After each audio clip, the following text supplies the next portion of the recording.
c'est à partir de maintenant là que ça va commencer à chauffer. Où est-ce que moi je trouve l'argent pour vivre? Si moi j'ai dit que je ne peux pas dépenser pour l'anniversaire des gens, on me demande pourquoi moi je respire. La fille est en train de partir, ça ne va pas, elle ne se sent pas, je commence à paniquer. À un moment donné, j'enlève ma gaine, j'enlève mon habit. Je suis nue maintenant. Je couche, je rentre dans la pharmacie comme une folle. Les gens même de la pharmacie m'ont vu, là, ils se sont dit, mais celle-là, elle a pété les plombs. On a appelé 911. On est aux États-Unis, si tu as quelque chose, mais si tu te 911 t'a soulevé, si Bill est arrivé, toi, mais tu as... Quand le monsieur nous a scamé, notre argent est grillé. Ou bien, rappelez-vous que moi, il me cherche. Aller nager avec les crocodiles, ou bien voir les crocodiles, aller faire district design, aller faire café Dior, aller faire les choses de luxe, aller faire les bateaux, aller faire les jet skis. C'était trop d'activités, trop d'argent. Aujourd'hui, c'est l'anniversaire de son petit ami, mais elle a l'impression que le petit ami la trompe. Ça me dit, mais Victoria, c'est qui? Elle est quittée. J'ai commencé à chercher amitié. Si que tu étais fatiguée de moi. Mais ce qu'elle dit, que ta tête me fatiguait. Rai. Hello mes vieux chichi babes, take a seat, assieds-toi, chichain, nain, et on va commencer. Hi, donc à côté de Gbere, il ne faut plus se mettre sur la protection divine. Tu as menti. On peut tout par celui qui nous fortifie et que tout ce que nous fassions soit fait avec amour au nom de Jésus. Attachez votre ceinture parce que cette story time là, ça va se faire patchy, pas patchy. Et c'est très intéressant. Il faut être vigilant. C'est le genre de story time, il faut être très concentré pour comprendre et discerner. Ok, c'est parti. Je vais vous raconter comment est-ce que j'ai rencontré 4 au-pairs ici aux États-Unis qui m'ont fait l'enfer. L'enfer, la pire amitié de ma vie. Ah! Non, les filles là, elles m'ont hanté. Ça s'est passé en 2020, quelques temps après Covid. Bon, après, je veux dire, on venait de sortir de la grande crise, quoi. Et moi, je venais de passer 4 mois enfermée avec Tracy à la maison. Et je commençais à crave du nouveau, en fait. Je voulais de tête. Bref, je sentais ce besoin. Donc, j'ai rencontré F, la première personne, donc le premier caractère. Dans l'histoire, on aura droit à 4 caractères. Principaux caractères. Il y aura K, il y aura F, il y aura N et il y aura S. Toutes des filles, dont 3 sont au pair et une étudiante internationale. Je rencontre d'abord F. À travers les réseaux sociaux, on commence à se parler, tout se passe bien. Et on a une bonne vibe. Elle m'invite donc à son anniversaire. Elle me dit, écoute, on va faire un dîner. Et puis après, on va partir à l'hôtel. Entre filles, rigoler, faire des snaps. Voilà, je dis, tu sais quoi, dîner 100%, je suis là. Mais l'hôtel, bon, je ne suis pas sûre que je pourrais parce que de un, pour tous ceux qui me connaissent, c'est la phobie des matelas, des autres. Je n'aime pas trop les douches. Donc, si je peux éviter, vraiment, j'évite. Tant que ce n'est pas forcé, je préfère ne pas aller à l'hôtel. Et de l'autre côté, je n'ai pas fait ce budget-là. Je n'ai pas calculé ça dans mon budget. Je n'ai pas prévu ça. Donc, je ne peux pas. Elle me dit, ok, c'est pas grave. Si tu es déjà au dîner, ça me fait plaisir. Je dis, ok, super. Donc, you know, I'm looking forward. Quelques jours avant l'anniversaire, elle me dit, écoute, sur les 4 qu'elles sont là-bas, non, elles étaient 5. Les 4 personnages principaux, gardez ça bien en tête, et la belle-sœur de N. Parce que N est venue ici en tant qu'international student, mais elle est venue habiter avec son copain. Donc, elle était très proche de la sœur de son copain. F, elle était au pair. K, elle était au pair. S aussi était au pair. Elle n'avait pas beaucoup d'amis. Elle venait de notre pays. Qu'est-ce que c'est que au pair? C'est quand tu viens de notre pays, tu viens ici, tu intègres une famille, tu travailles pour eux et en retour, ils te blanchissent, te nourrissent, véhicule, téléphone, ils payent tout un peu quoi. Mais ils te donnent aussi de l'argent de poche un peu pour survivre. Mais tu manges à la maison. Hein. N, quant à elle, était venue en tant qu'international student et elle n'avait que comme amie la petite sœur de son petit ami. Which is, c'est pas mauvais, mais bon, tu vois, non, c'est toujours mieux si tu as d'autres connaissances. Donc, j'avais ma sœur et j'avais ma cousine avec qui je vivais. Mais encore une fois, la relation avec une sœur, c'est pas la même chose que sa copine, quoi. Et je recherchais pas forcément... En tout cas, je voulais du nouveau, si je savais. Donc, c'est dans cette quête-là, elle me dit, il y a quelques jours avant l'anniversaire, que parmi les 4 filles qui sont invitées, il y a 3 qui ont désisté, il y a une seule qui pourra venir et c'est K. Est-ce que moi, je veux quand même pas venir? Elle me dit, comme elles ont déjà payé la chambre et tout, s'il te plaît, de venir. Et je dis, bon, ok. Donc, on va à l'anniversaire, tout se passe bien au dîner, je rencontre les autres, bonne vibe, elles sont des amours, je m'amuse tellement bien, je suis tellement contente. C'est comme ça qu'on a donc créé des liens et on faisait de ma maison le QG parce que comme je vous ai expliqué, les autres étaient au pair. Ce qui veut dire que on ne peut pas aller chez elles et c'est chez moi qu'on venait. Chaque week-end, elle venait chez moi à la maison, elle venait passer du temps, on faisait des game nights, on mangeait. Bref, c'était vraiment fun. C'était vraiment fun, j'aimais beaucoup la vibe, l'énergie était correcte. Je me sentais à l'aise. Et c'était plus les week-ends qu'on se retrouvait. Donc, un jour comme ça, pendant la semaine, il y a N qui m'appelle en pleurs, complètement paniquée, avec S dans l'appel, mais complètement paniquée, et qui me dit que aujourd'hui, c'est l'anniversaire de son petit ami, mais elle a l'impression que le petit ami la trompe. Vraiment, elle ne peut pas dormir là-bas parce qu'elle habitait avec lui. Est-ce qu'elle peut venir chez moi? Je dis, mais bien sûr, bien sûr. Donc, elle vient chez moi et on est en train de chercher des solutions. comment on va faire pour qu'elle trouve une maison. On fait bref, une solution quoi. Elle me raconte un peu l'histoire, ça me fait de la peine. Le temps où elle est venue, moi j'avais mon cousin qui était à la maison. Mais comme elle était dans une situation difficile, mon cousin a dû dormir au salon pour qu'on lui fasse de la place. Et elle est restée. Elle est restée pendant 3 jours. Elle allait au boulot et tout ça. Et donc le 3e jour, elle vient, elle fait ses affaires. Moi je crois que j'étais au boulot, elle a fait ses affaires, elle est rentrée. Elle m'a laissé un message comme quoi, ah ça s'est arrangé, ils ont discuté entre eux. Et que c'est bon, il n'y a plus de problème. Elle rentre chez elle, enfin elle rentre chez son copain quoi, à la maison. Mind you, le copain vivait avec ses parents, donc ils habitaient dans le sous-sol. Ils avaient leur petit cocon familial. Enfin, cocon de couple. Donc, elle repart là-bas. Bon, elle a dit que ça s'est arrangé, non. Il n'y a pas de problème. Moi, j'ai dit, ok, il n'y a pas de problème. Prends soin de toi. Fais attention à toi. Retenez bien les situations. Je vais de manière chronologique parce que tout va s'expliquer. Ok? Elle est repartie chez elle. Tout se passait bien. On continue. Un jour, elle m'envoie plein de messages. Victoria, est-ce que telle est ta tante? Est-ce que tel est ton oncle? Est-ce que tel est ton... Je dis, mais il y a quel problème? Elle me dit non, que comme elle vient tout le temps à la maison, elle disait toujours à sa maman, je vais chez Victoria, je vais... Ça me dit, mais Victoria, c'est qui? Elle est quittée où? Et puis tout le temps, on va chez Victoria, on va chez Victoria.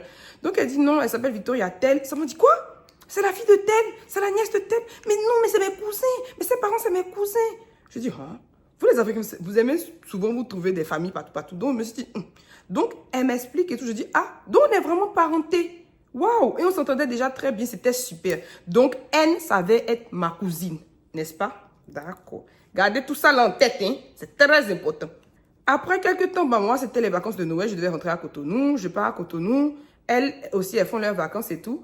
Pendant que j'étais à Cotonou, il y avait S qui m'avait appelé pour me dire qu'elle ne se sentait pas bien, elle était en train de traverser un goumet et elle avait des problèmes familiaux. Donc, elle m'a raconté tout ça. Et vraiment, c'était très triste. Je me sentais très triste pour elle, mais j'essayais d'être là au maximum. Sachant que moi-même, je n'allais pas bien. Parce que pendant les vacances, là, j'avais un ami, pas petit ami, j'avais un ami, un ex-ami qui m'avait donné un gourmet depuis 2019 que je traînais jusqu'en 2020. Et pendant les congés de Noël de 2020, je l'ai vu se mettre en couple sous mes yeux. Ah, je voulais déjà. Donc, ça n'allait pas. Mais j'essayais d'être là pour elle quand même. Quand je reviens donc aux États-Unis, j'ai dit aux filles, je suis rentrée et tout. Il fallait qu'on se voit, qu'on fasse nos petits débriefs. Chacun raconte ce qui s'est passé. Entre autres, moi, je dis que, c'est comme ça que j'ai vu que mon ex-ami, mon ex-camarade, collègue, s'est mis en couple et tout, que ça n'allait pas. Il y a une qui dit, oh, on est fatigué. On est fatigué de cette histoire, Victoria. Vraiment, il faut qu'on te trouve quelqu'un. Trop, c'est trop. Il y en a marre. Je dis, ok. Bah, je suis ouverte à l'idée. Je tire ma perruque parce que ça descend. Donc, je dis, ok, je suis ouverte à l'idée. Et elle veut me montrer la photo, mais Tracy habite avec moi, non? Donc, elle dit à Tracy, regarde la photo parce qu'on était chez moi et tout. Tracy regarde la photo, Tracy commence à rire. Je dis, le gars, elle est. C'est pour ça que Tracy est en train de rire. Au final, je regarde la photo du gars. Le gars n'est pas vilain. Honnêtement, il est bien, il est bon. Il était pas mal. Donc, on décide de faire un petit get-together ensemble, inviter le gars pour faire les connaissances. C'est ce que Anne propose. Maintenant, gardez très bien en tête, le gars là, c'était l'ex de la petite sœur de son gars à elle dans le temps. Donc, c'était l'ex de sa belle-sœur qu'elle m'a présentée. Sachant on savait déjà dans le temps qu'on était cousines. Donc, elle a priorisé sa cousine dans le temps à sa belle-sœur et elle a dit que bon, c'est ex quoi. Ils ne sont plus ensemble, why not? Elle ne m'a pas dit ça le jour, elle m'a présenté le gars. C'est après que j'ai su ça, mais je vous dis en même temps. Ok? Donc, elle m'a présenté le gars, on a fait le get together, on a bien mangé, c'était bien. Et moi, j'ai commencé à parler au gars. Franchement, tellement on s'entendait le gars et moi, on a fini par devenir amis. Vrai, on est devenus amis même. Parce qu'on parlait la même langue natale, on est devenus amis, tout simplement. Elles m'ont demandé, mais comment ça avance? Je dis, il est cool, je m'entendais très bien, good vibes. Et je pense qu'à son concert se dit que, peut-être il y a quelque chose là. Donc, le gars finalement organise quelque chose chez lui et on décide de tout y aller. Elles viennent me chercher et on va. Sachez que parmi toutes les filles là, les 4 filles, c'est-à-dire S, N, K et F, habitaient dans un autre état à 30-40 minutes de moi. Et moi, j'habitais où j'habitais. J'étais seule. Elles toutes étaient là-bas, donc elles arrivaient à se voir en semaine. Mais moi, je les voyais que le week-end. Et de toute façon, c'était chez moi le QG. Donc, I was okay. Donc, le jour là, on décide d'aller, de changer de scénario. On décide d'aller chez le gars. On va l'appeler T. Je ne sais pas si j'ai précisé, mais les autres filles sont au pair. Donc, elles travaillent chez des gens, chez des familles. On ne peut pas se retrouver chez elles. I was happy qu'on pouvait se retrouver chez le garçon, chez le T. Avec le petit ami de N, on part tous chez le T. Ils sont venus me chercher. On est parti parce que le T habitait avec eux là-bas. Donc, on arrive là-bas. Vraiment, superbe soirée. On rentre dans le mois de février et tout. Et en février, ici, il y a ce qu'on appelle tax return. On vous rend une partie de vos taxes que vous avez payées throughout the year. Ou bien, parfois, vous devez à l'État. Ça dépend. Pour les étudiants internationaux, c'est toujours fixe. On vous donne $1000 sur votre scolarité que vous avez payée. Il n'y a pas, ça ne change pas. C'est toujours $1000. J'étais en train de parler donc avec N et à plusieurs reprises, elle se plaignait de son travail. Certes, elle était logée et un peu nourrie, mais ses besoins commençaient à être plus et elle avait besoin de plus. Donc, on a commencé à chercher babysitting pour elle. Vu qu'elle était étudiante internationale, dans le temps, elle travaillait dans un bar de hookah. Mais ça ne faisait pas beaucoup d'argent. Oh, l'état fouille, quoi. On commence à chercher et tout. Et entre autres, elle me parle donc de cette histoire de tax return. Elle me dit que, oh, vraiment, tax return est encore revenu. Moi, je suis en mode, yay, on va recevoir de l'argent. C'est trop cool. Et elle est en mode, aïe. Parce qu'elle avait déjà commencé à parler de son anniversaire. Elle voulait qu'on voyage. Donc, moi, je disais que, ah, super, tu auras un peu d'argent pour compléter. Elle me dit non, que chaque année qu'elle est dans ce pays, ça fait 2-3 ans, quand le monsieur qui fait les taxes à la famille vient, parce que la famille, eux, ils sont américains, ils avaient les papiers, c'est elle qui était international student. Quand le monsieur vient, il dit qu'elle doit à l'État. En tout cas, c'est ce qu'il lui a dit. Il lui dit à chaque fois, et elle paye. Je dis, mais tu dois à l'État, tu es international student, tu ne dois rien. Au contraire, tu es censé gagner 1000 $. Elle me dit qu'elle n'a jamais eu 1000 $. Oh, la perruque, la veut me trahir. Elle me dit qu'elle n'a jamais eu 1000 $. Que à chaque fois, c'est elle qui doit payer. Je dis non, c'est pas possible, c'est pas normal. Ok, cette année, laisse-moi gérer ça, on verra comment ça va se passer. Donc, moi, je discute avec un de mes amis, je vais juste dire son nom, Thomas. By the way, ceux qui habitent aux États-Unis, qui veulent faire leur tax return, les étudiants internationaux, si vous êtes intéressés, demandez-moi. Il va vous aider à donner vos 1000 $. Vous lui payez un petit 100 $ dans les 1000 $, et puis vous mangez vos 900 $ comme vous voulez. Donc, je dis à Thomas, qui est donc un camarade, dans le temps, il ne nous faisait pas payer. C'était pas encore une entreprise, certes. Mais nous-mêmes, naturellement, quand il nous aidait à avoir ça, on le payait. À un moment donné, je savais déjà faire mes taxes, mais c'est plus facile avec lui et plus accurate. Donc, on le faisait toujours appel à lui. Quand j'ai discuté avec elle, elle m'a expliqué qu'on la tafou là. Enfin, on la vole, on la scam. Je sais pas comment dire en français. Je lui ai dit, il n'y a pas de problème. On fera un appel avec Thomas, on va te mettre dans l'appel et il va t'aider. Parce que l'année de Covid, donc l'année 2020, puisque tu prends les taxes en 2021, mais c'est pour l'année 2020. Donc, l'année là, il y avait eu 2 stimulus chèques qui ont été reçus par toutes les personnes qui ont payé. Donc, je sais très bien que le monsieur de taxes de la famille de son gars ne l'a jamais mis dans le système, en fait. Parce qu'elle a dit qu'elle n'a reçu aucun des stimulus. Dans le temps, Biden avait eu pitié de nous pendant Covid, là. Il nous avait donné 1200 après 2500. Donc, il y avait eu 3700 de stimulus chèques qui a été reçu dans le temps. Donc, elle m'a dit qu'elle n'a pas reçu ça. J'ai su directement que le monsieur n'a même jamais mis son nom dans le système. Quand on a commencé à faire le travail avec Thomas, il est resté avec nous pendant tout le temps. Il nous a aidés de A à Z. Et au final, on s'est rendu compte de quoi? Tous les stimulus chèques qu'elle n'avait pas reçus, on lui a donné finalement en fait. Donc, à défaut cette fois-ci de payer un farfelu qui est un voleur, elle a gagné ses 1000 $ en tant qu'étudiante retour sur scolarité et aussi les 3700 de stimulus chèques qui ont été partagés. Donc, au final, elle a gagné 4700. Presque 5000 $, disons 5000 pour être bien dramatique. Donc, elle a gagné 5000. Elle était tellement contente. Ça allait l'aider. Oh, l'anniversaire arrivait. Elle était trop contente. Donc, moi aussi, j'étais très heureuse pour elle. Et je lui avais déjà dit que pour l'anniversaire, peu importe ce qu'elle veut faire, moi, j'allais prendre justement mon argent de tax return pour pouvoir, les 1000 $ qu'on allait me donner, c'est ça que j'allais utiliser pour son voyage, le voyage de son anniversaire.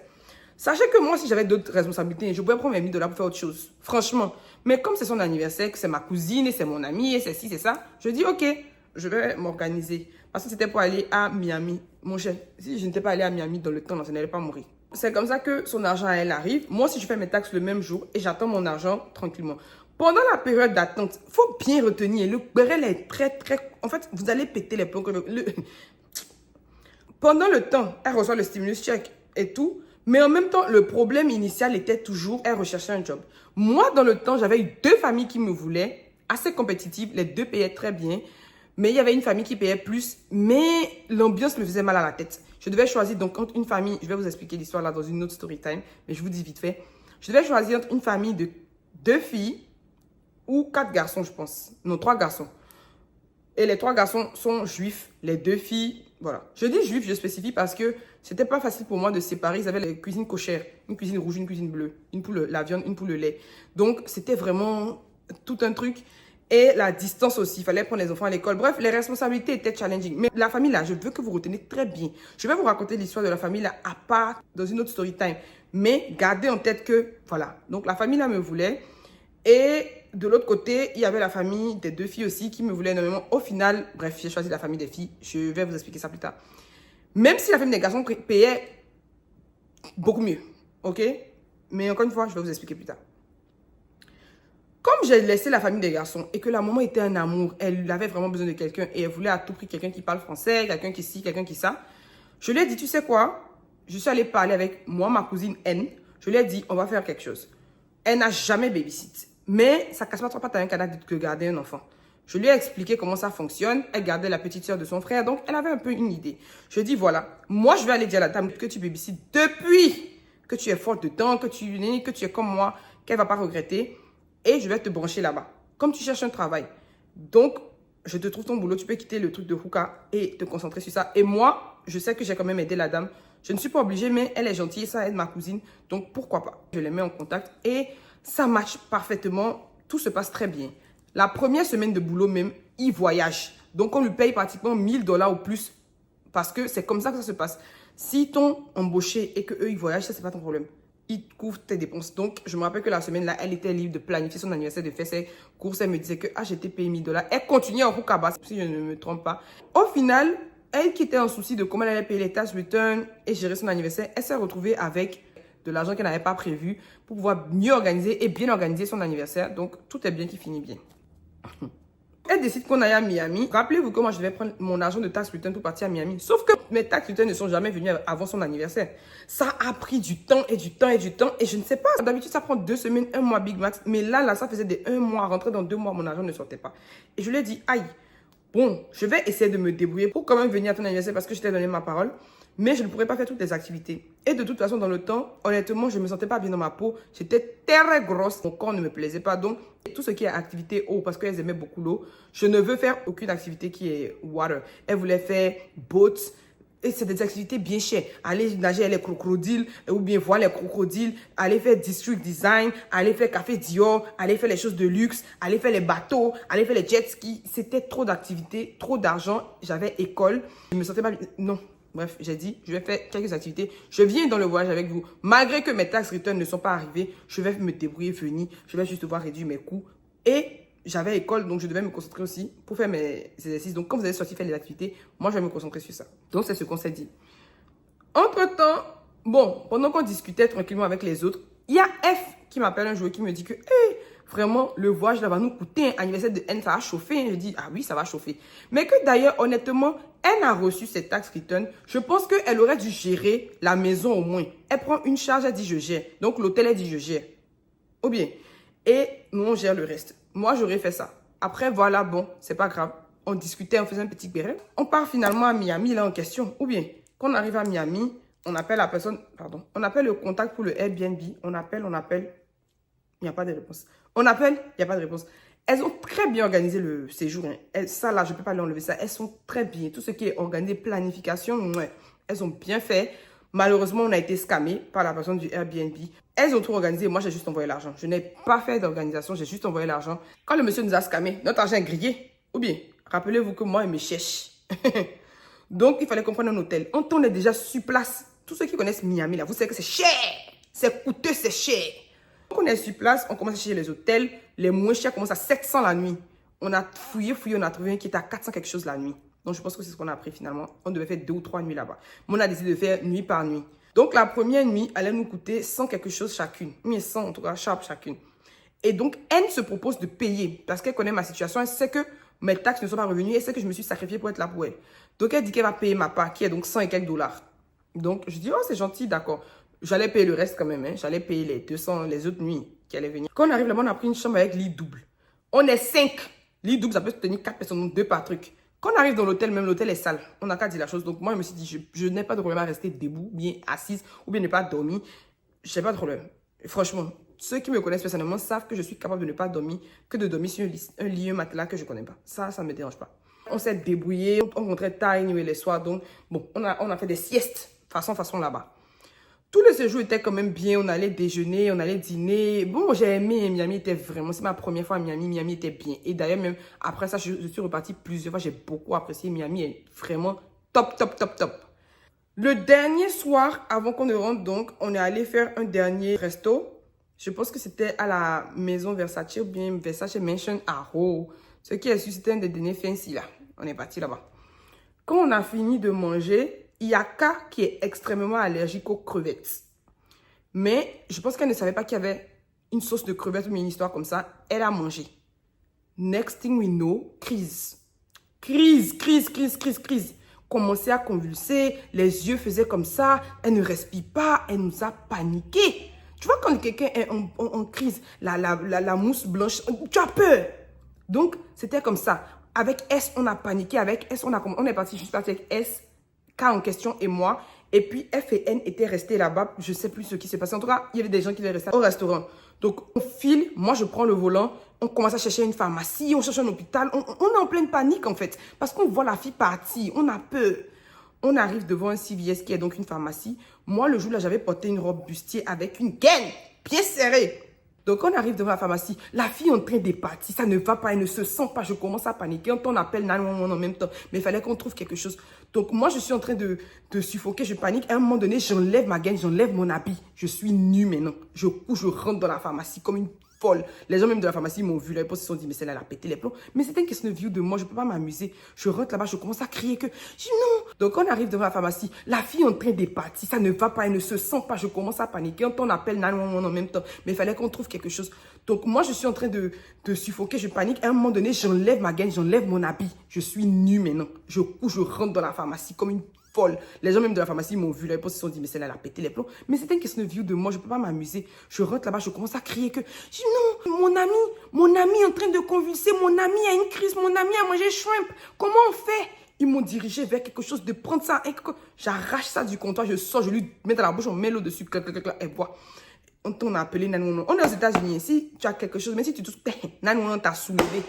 Si Bill est arrivé, toi, mais tu as addition d'hôpital ici. D'accord. Quand le 911 là est finalement arrivé, il nous demande, qu'est-ce qu'on veut faire et tout. Là, Dieu merci, avec les comprimés qu'on nous a donnés à la pharmacie, la fille commence à se sentir mieux.